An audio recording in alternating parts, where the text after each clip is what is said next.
Hello बच्चों, ये JEE main 2025 का क्वेश्चन है। 23 जैन शिफ्ट 1 का क्वेश्चन है। देखिए क्या बोला जा रहा है इसमें। अ light hollow cube of side 10 centimeter and mass 10 gram is floating in water. It is pushed down and released to execute simple harmonic oscillations. The time period of oscillations is y pi into 10 to the power minus 2 seconds, where the value of y is। यहाँ पर y का value क्या होगा ये पूछ रहा है, ठीक है।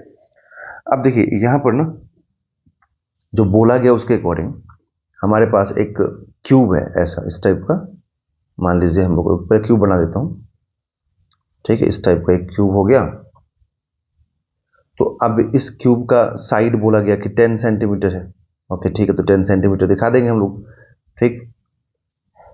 ओके, तो ये मतलब 10 सेंटीमीटर हो गया साइड लेंथ। तो ये 10 सेंटीमीटर हो गया, तो ये भी 10 सेंटीमीटर हो गया, ठीक है। तो इसकी हाइट भी कितनी हो गई, 10 सेंटीमीटर हो गई। ओके, बट इसमें बोल रहा है कि इसको हम एक लिक्विड में ले जाके पुश कर रहे हैं।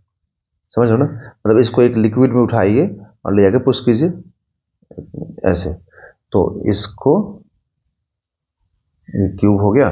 अब जब इसको लिक्विड में हम इसको पुश करेंगे तो इसमें देखिए क्या होगा।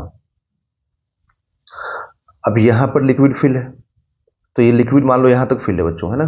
तो अब लिक्विड में अगर यहां तक फिल है तो अब ये तो कंप्लीटली लिक्विड के अंदर नहीं जा रहा ना, ठीक है, कंप्लीटली नहीं जा रहा।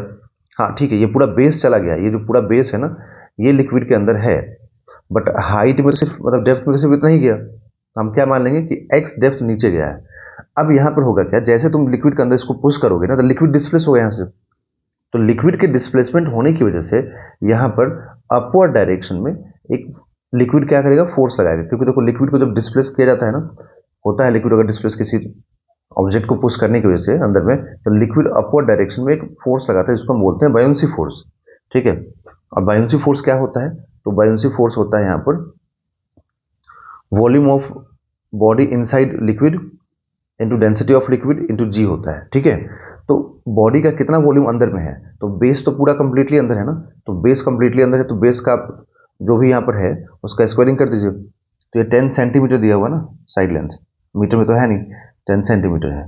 तो आप उसको कन्वर्ट करके यहाँ लिख दीजिए, सेंटीमीटर को मीटर में कन्वर्ट करके। तो ये बेस का एरिया मतलब हो गया है ना। तो वॉल्यूम को मैं ऐसा लिखूंगा, एरिया इंटू जितना डेप्थ नीचे गया, तो कितना डेप्थ नीचे गया एक्स, तो एरिया कितना हो गया इस बेस का पूरा यहां से यहां तक का 10 इंटू 10 का, ठीक है। तो मीटर में कन्वर्ट करके लिखिए, into rho density of water into g, ठीक है।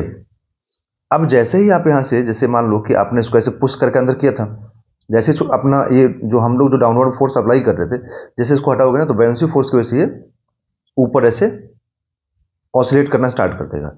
मतलब ये पूरा जो क्यूब है ना ये थोड़ा ऊपर जाएगा, फिर नीचे आएगा, फिर ऊपर जाएगा, नीचे आएगा। आप करके देख सकते हैं ऐसा, तो घर में ऐसा होता है, ओके। तो अब ये जब ऑसिलेशन करेगा, ठीक है ना, जब ऑसिलेशन करेगा तो इस पे अगर हम देखें तो नेट फोर्स तो हम लोग को क्या मिलेगा, यही मिलेगा। और अगर हमें यहाँ पर चाहिए क्या, टाइम पीरियड, तो अगर हमें टाइम पीरियड चाहिए तो एसएचएम के अकॉर्डिंग कोई भी ऑब्जेक्ट अगर मतलब ऑसिलेशन करता है, ठीक है, तो उसका नेट फोर्स का जो मैग्नीट्यूड होगा वो एम ओमेगा स्क्वायर एक्स के बराबर होगा, नेट फोर्स का मैग्नीट्यूड। तो आप यहाँ पर नेट फोर्स का मैग्नीट्यूड को आपस में इक्वल कर दीजिए। तो ये 10/100 स्क्वायर इंटू एक्स इंटू 10⁻³ रो का वैल्यू, क्योंकि डेंसिटी ऑफ वाटर 1000 होता है, इंटू जी का वैल्यू इंटू मास कितना दिया हुआ ब्लॉक का देख लें, मास दिया हुआ 10 ग्राम। तो 10 ग्राम को केजी में कन्वर्ट कर लीजिए इधर में, क्योंकि फोर्सेज आपस में इक्वल होंगे। तो एक्स से एक्स कैंसिल, एक जीरो कैंसिल, तो 1/100 हो जाएगा आफ्टर स्क्वायरिंग। और ये 10⁻⁴ बचेगा यहाँ पर, तो 2 जीरो और कैंसिल हो गया, और यहाँ से एक जीरो कैंसिल होगा, तो ये 1/100 इंटू ओमेगा स्क्वायर, ठीक है। तो अब यहाँ से क्या बचेगा देखो, मैं आपको दिखाऊं।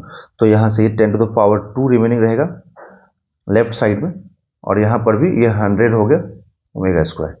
तो यहाँ से 10⁻⁴ is equal to omega square हो जाएगा।